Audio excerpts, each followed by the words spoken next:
Welcome to the Abundance Hack Show, where we are inspiring you to tap into your power to manifest the happiness, success, and fulfillment that you desire. I am your host, Niajae, the Upper Limit Coach. I am here to dismantle your limiting beliefs and remove the blocks so you can confidently live your life's purpose, because life is meant to be abundant.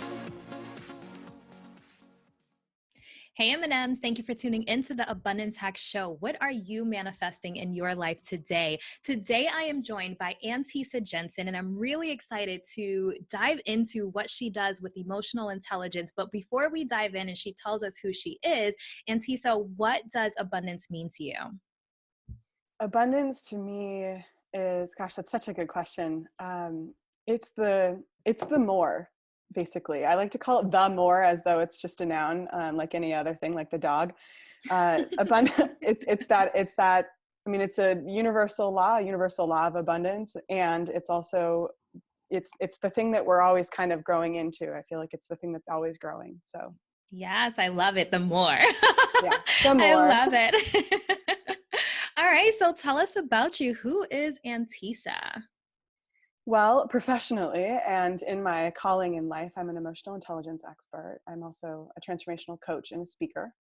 I'm American and I'm based in Copenhagen. So I've been an expat here for almost 9 years. And I'm a universal citizen, global citizen, world traveler, big heart agent, and a woman.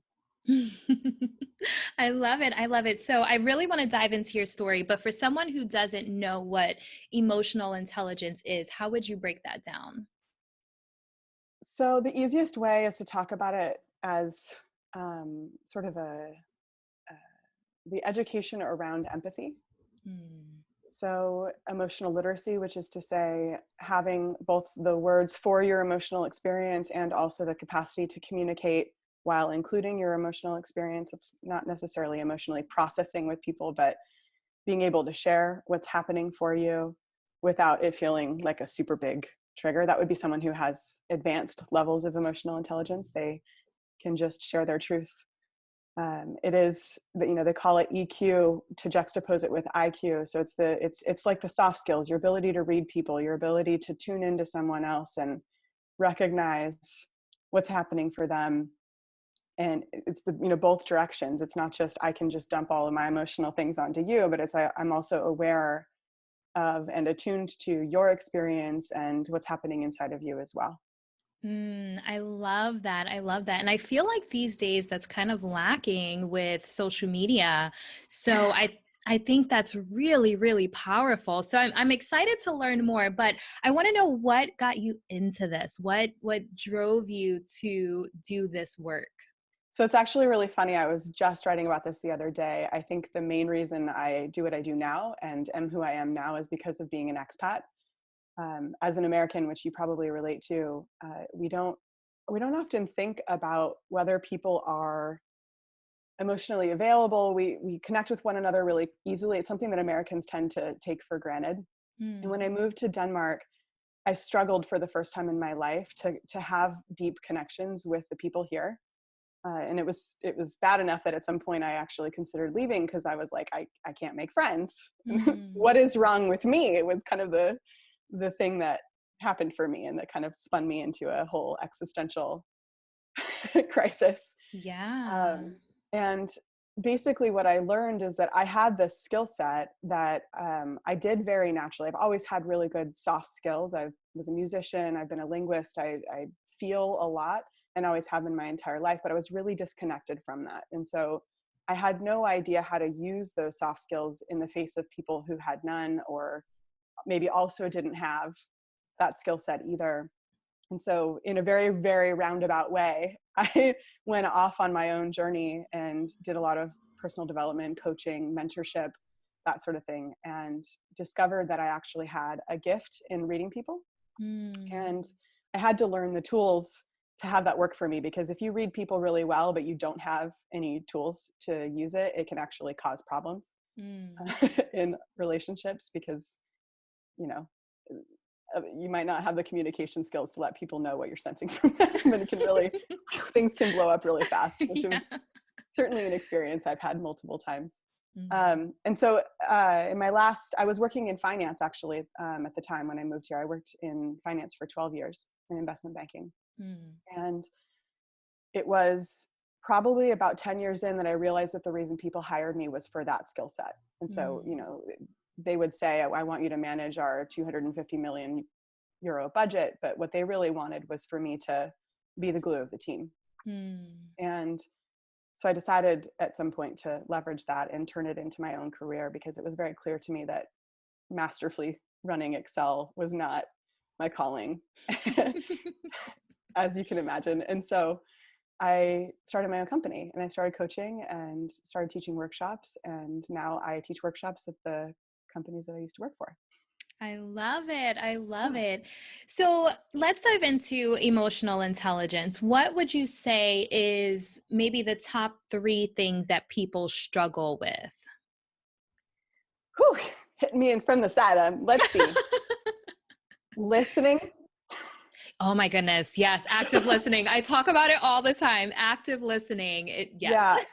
People tend to listen to respond, Mm-hmm. or this is the next level of it. They listen to understand, Hmm. but they don't listen to hear. Mm. And we're moving so fast through life that if we think we're an evolved listener if we're listening to understand. But the level Mm. beyond that I like to teach people is that no, you listen to hear. You listen to Mm. have someone feel heard. And once you hear, then you can show them that you've heard. There's like 80 steps in between time. Then you can try to understand, understanding that we're all individually unique. And we're often in this weird hook of trying to understand one another when on many levels you can't, because we're stories like, you haven't really walked in someone else's shoes ever. Mm-hmm. And so we try to relate with one another in a weird form of collusion rather than just holding space for someone to share. And Mm. it's a skill set that I even like, I'm very heavily involved in spiritual communities. And even in the spiritual community, it's like people want to share and have someone listen to them, but they don't want to listen Mm-hmm. to hear someone else. Everyone's just kind of they get triggered by a thought, then they're trying to understand something, then they're confused, then they disagree, and it's just like, what do we do? Instead of just hearing somebody Mm. and receiving them. And that requires totally slowing down a conversation in a way that is wildly uncomfortable for most people. Mm. And that is one of the bigger skill sets that I both try to model and teach. So Mm. that's That's number one. Yeah, that is so powerful. I mean, I have to say, like, I probably listen to try to understand I think most instead people of do. just hearing them. That's really powerful. Hmm. Okay. Yeah, I mean, the pro tip around that really is to remember that like I like to say we can stretch out time. I love that this is a video so people can see me move my hands. Is like, Mm. we think someone says something and then a response happens. Like those are the sequential things that occur. Mm-hmm. And actually, it's like if you take a ruler and then you really spread it out, you see the little millimeters or centimeters or whatever. It's the Mm-hmm. same thing. There are all these other steps that live in there. Something like, thank you for sharing that with me, or I hear you, or reflecting back what you just heard to be sure that you have not interpreted it through your own lens, but you've actually heard Mm. what they've said, to asking clarifying questions or wanting to understand more instead of immediately switching it back to something that you share. Mm-hmm. So there's really so much juice in connection available with that one thing. I love it. Those are really good tips. I do think that the thank you for sharing is amazing. I do like full moon circles, like totally woo woo, but we Love the do, woo.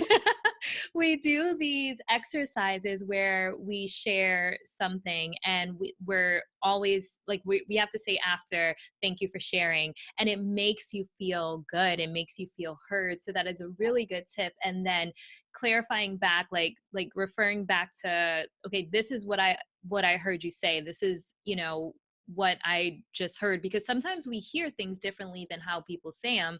So I think those are really great tips. Yeah, and one just little one to piggyback on that is that, like, if someone's sharing something that's really vulnerable for them, one of our inclinations is to respond by giving advice or offering feedback or helping them in some way, trying to fix them. And if you really are listening to hear, your next response is usually, is there something that you need right now? Or can I help you with anything? Rather than immediately assuming that they want it or that they need it. So it ultimately results in very empowered conversations, because then the person with the problem is also the one asking for the support that they need for them. And it's just a complete game changer.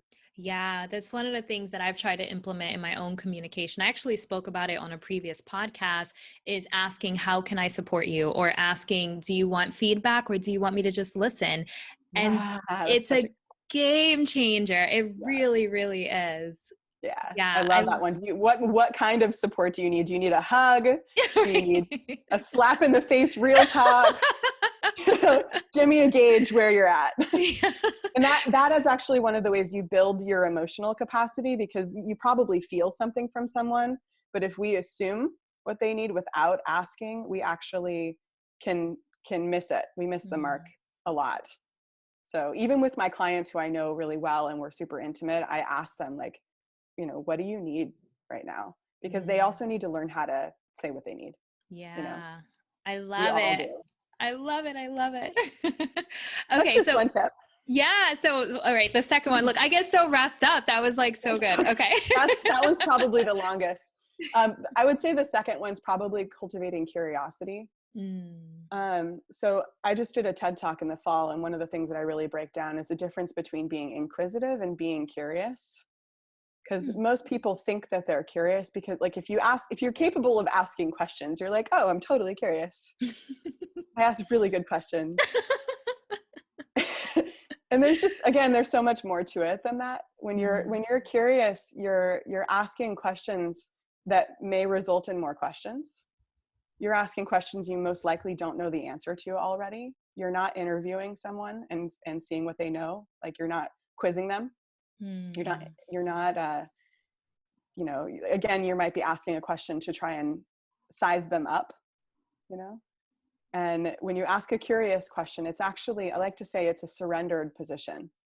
So most people, because the experience of being fully surrendered in conversation, they struggle to be curious, because that means that they have to let go of control of the way that a conversation is going and allow it to potentially end up in a place that you've never been before. And like, whoa, that could be real intense for anyone, And this is one of the reasons why many people don't ask important questions to their partners, and then they end up like navigating around these weird assumptions that they've made because they don't want to ask the question because they're afraid of the answer.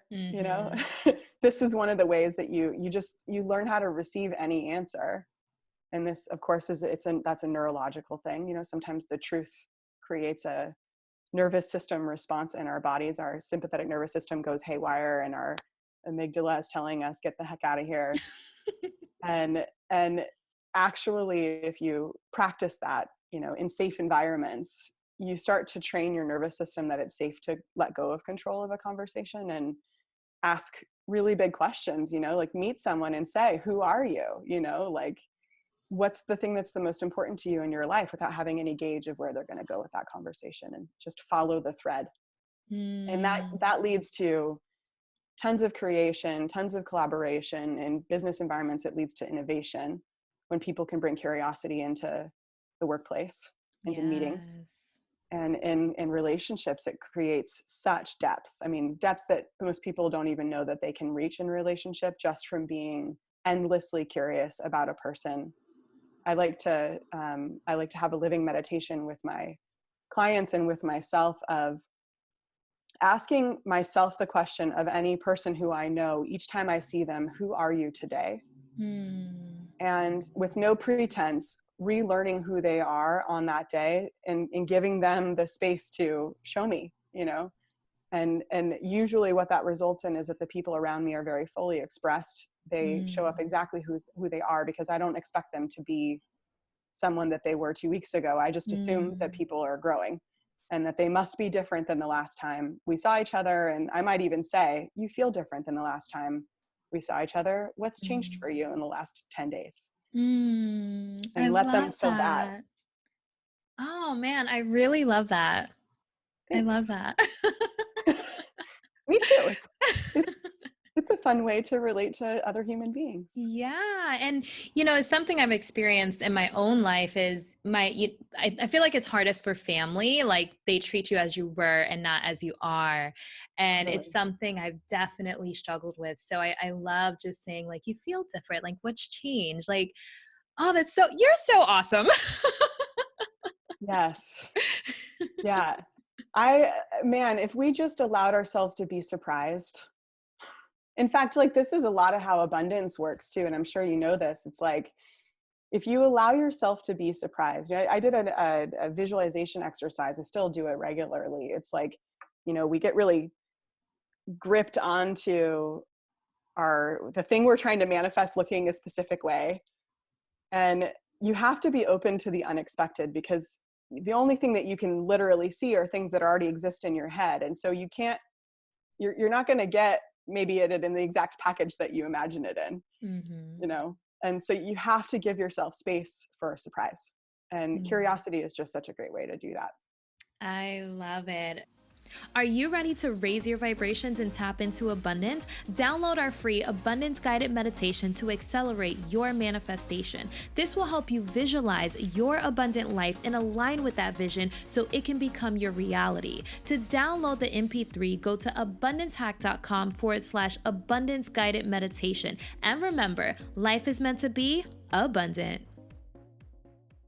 Okay, so tip number 3. Or I shouldn't say tip number 3, but the third thing that you see people struggle with the most. Yes. This is kind of an advanced one that's a little bit more abstract, but I see it a lot with people, is that we have a hard time distinguishing our experience from other people's experiences. There's a lot of, and this kind of, it segues into more the psychological stuff around codependency. But, most people who are empathic also tend to be codependent because they became empaths because of some kind of childhood struggle. And they never learned how to sort of separate themselves from other people. And so empaths also have a history of being pretty codependent. And so they learn how to control other people rather than handle their own emotional experience. And through something really simple like nonviolent communication, which is, it's a very practical tool that I use with all of my clients that includes lists of feelings for when your needs are not being met. When we learn how to discern inside of our own body what our sadness, and I say body because like it's really, this is not an intellectual process. Most people think their feelings are not actually feeling their feelings. So it's a tongue twister. They're thinking the story, like the limiting story about themselves rather than the actual emotion, or they think that they're feeling the feeling, but they're actually feeling the reactive response or the heightened nervous system response. And when we really learn, part of the reason why people experience trauma is because something happens at a time where they don't have the emotional capacity to understand or feel what's really going on for them. And so they, in a way, separate from their body. Not literally, but psychologically.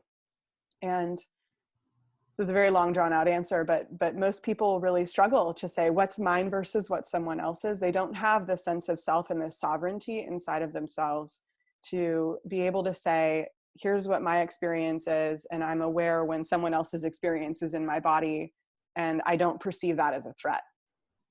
And so that's a really common one that I see a lot. And I don't think people really talk about that a lot, is really that a sense of individuation, to be able to know that I'm Antesa, you're Niajae, we're different people, we're connecting right now. And I might feel some of what's going on with you because I'm a big old empath, but I don't have to go on your ride.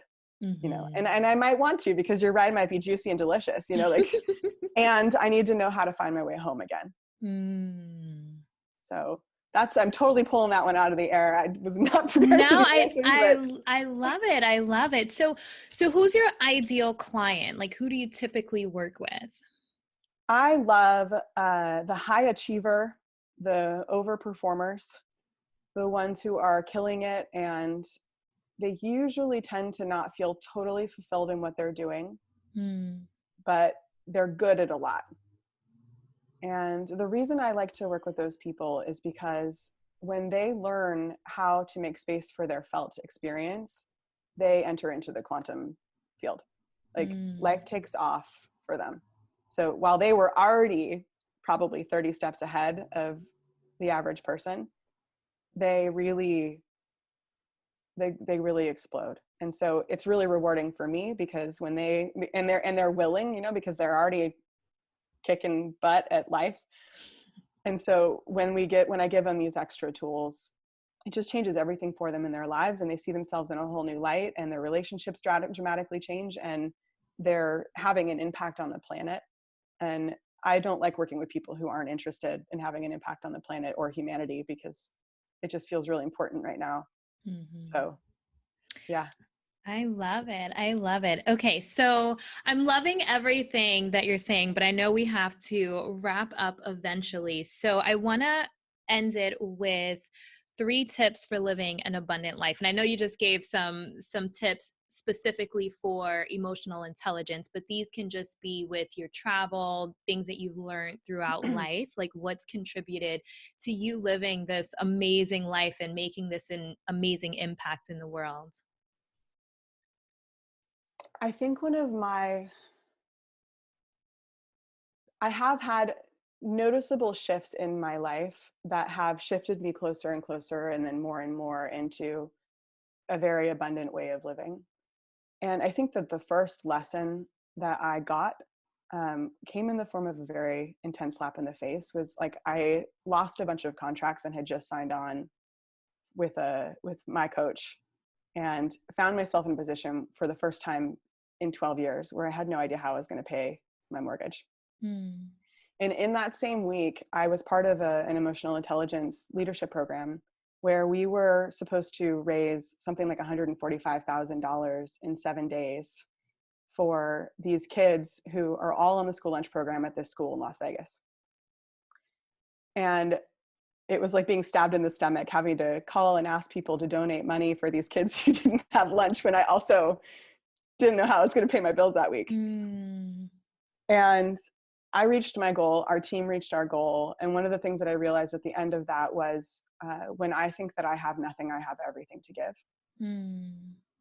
And that stuck with me for so long afterward, because it's just so true.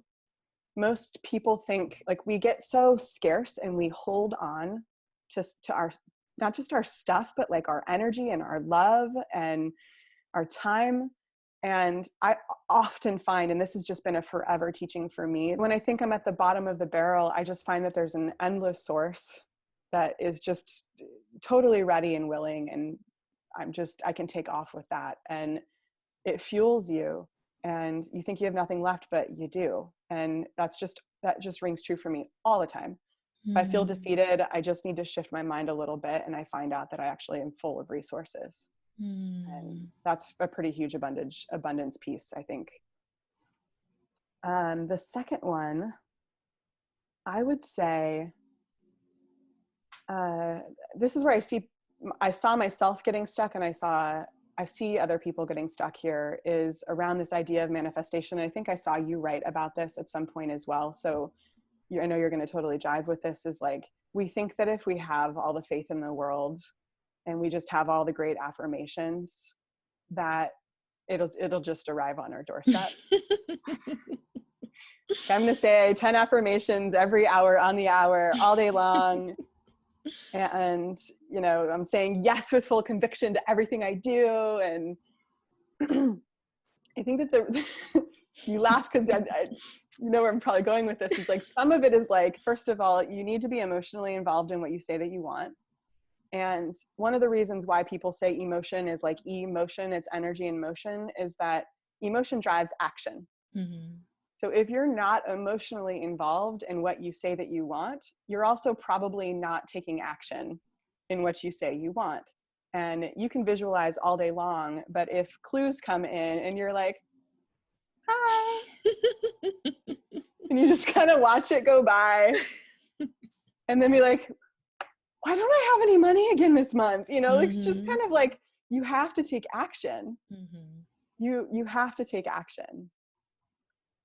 The third one I would say is, again, I guess I like to do the advanced one last, is that I know for me, there were times where there was sort of an inherent flaw in my perspective of the way that I related to abundance. I would look at abundance and think abundance was the goal. And as a result, I perceived myself as being abundant, as you can imagine, because I was like, I feel really expansive right now. And abundance is the goal. And this is kind of looped to that. The first one is that if abundance is the goal, scarcity is probably the mindset, because you're focusing on the thing that you want with the expectation or with the thought that you don't have what you want. And so what you're sending the energy out is I don't have, like, not enoughness. And this is, I'm going to pull back the more back in here, is like, the attention can be on the more, and just recognizing that everywhere in life, more is available, and being willing to see the more, being willing to see beyond the hard surfaces and the material objects for the space in between, being willing to see the energy that exists between two human beings, being willing to see money in someone else's bank account that someday might arrive in yours, like, if you want to get practical like that, being willing to visualize things in your life that you have never experienced before. Letting yourself go there, and this kind of goes with curiosity, is like, how do you let go of that control and just live limitlessly from a place of wholeness? So like, I'm not lacking anything. I never have lacked anything. None of us are. Even people who are in extreme poverty aren't lacking. Like, we're whole human beings, and we just have to remember that. And it's in that remembrance that the more becomes available. I absolutely love it. Love, love, love it. Okay, so I believe you have a freebie for the listeners. Yes. It is a way to navigate your limited belief systems. So I guess you'll share the link. I think it's antesajensen.com/believe. And it is a 10-step process that I used for a TEDx workshop I did here in Copenhagen that helped people navigate their limiting belief systems so that they could remember that they're powerful.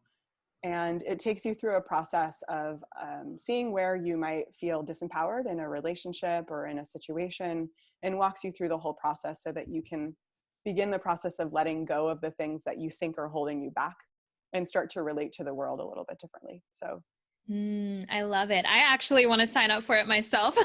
I would be so thrilled for you to go through it. You can tell me if it works for you. And anybody who gets this, you're welcome to send me a message and tell me, did it work? Did it not? Do you feel like you got clarity? I love hearing from people like that. So yeah. So I will, my inbox. I will definitely have that in the show notes so you can check her out. And I will put her website as well, and a link to your TED Talk so people can check that out. It's not online yet, but it will be soon. So I'll send it to you. I think they're in the editing phase and they will be uploading it soon. So as soon as it is, I will send it to you, and you can maybe edit it later or something. I don't know. Okay, perfect. So where can people find you online? Like, do you have a social media handle you want to share? Yeah, I share very regularly on Facebook. So that's I think facebook.com/Antesa. And I also have a business version of that, which is Antesa Jensen Coaching. And I share different things on both. So you can follow me at both places.